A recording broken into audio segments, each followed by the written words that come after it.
Welcome back to the newsroom here at France 24. It's time for In the Papers, our international press review. Gulliver Cragg is in charge of that today. Good morning, Gulliver. Good morning. Where are you going to start us off? I believe you're going to start us off in Zimbabwe, right? Yes, indeed.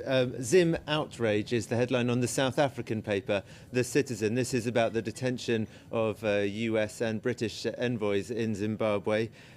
So a lot of the papers around the world are getting extremely angry about the way the Zimbabwean government is behaving. The Citizen also talks about the arrest and then subsequent release of the opposition leader Morgan Tsvangirai earlier this week, wondering how much influence the South African President Thabo Mbeki had in securing his release. He picked up the phone and the Citizen thinks that might have meant that Tsvangirai was released when otherwise he would not have been. Well, he has some leverage, right, with the Zimbabwean government, so presumably it was because of him.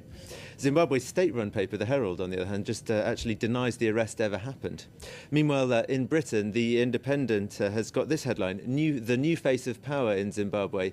And the picture, the man you see, is Constantine Chiwenga, the head of the Zimbabwe Defence Forces. The paper is quoting a senior Western diplomat as saying that Robert Mugabe has effectively handed over power now to the military, to Constantine Chiwenga. He's the power behind the throne. The diplomat says that effectively we could even go so far as to say there's been a military coup in Zimbabwe.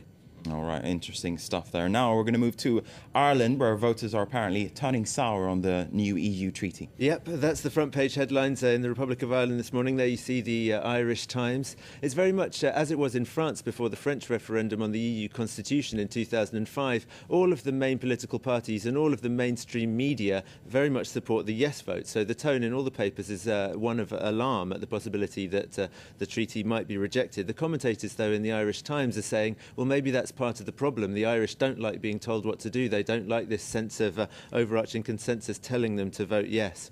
Well, they said no to a previous EU treaty, right? So a couple of years ago. So we'll see how this pans out, this situation. Yeah, there's also an interview in the Irish Independent with the Taoiseach Brian Cohen, who urges the people to vote yes, but he says he'll take full responsibility if the no vote actually wins. But at the same time, he sort of accuses some of the people campaigning for a no vote of having hidden intentions. So I'm not sure if there's not a contradiction there with actually taking full responsibility for it himself.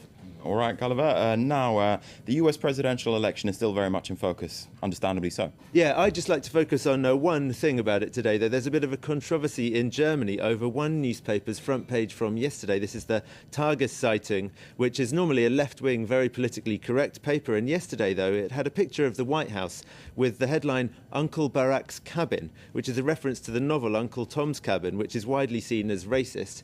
And so it's got the paper's readers up in arms. On its website, there's lots of people writing in saying, what's this about this racist front page, what's going on?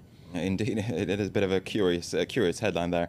And in that regard, and staying on this US presidential election, Barack Obama, he's got a new fan, it seems. Yes, none other than Bob Dylan, who has given a very rare interview to the Times of London. And as usual in interviews, he wasn't giving very much away. He just wanted to talk about this art exhibition he's got on in London. But he did say at the end of the interview that he believes Barack Obama is redefining the nature of politics from the ground up. All right, we'll see if Dylan's support changes the political scene in the United States. The swinger. Thanks very much, Gulliver. Thank you for watching the RCR France 24.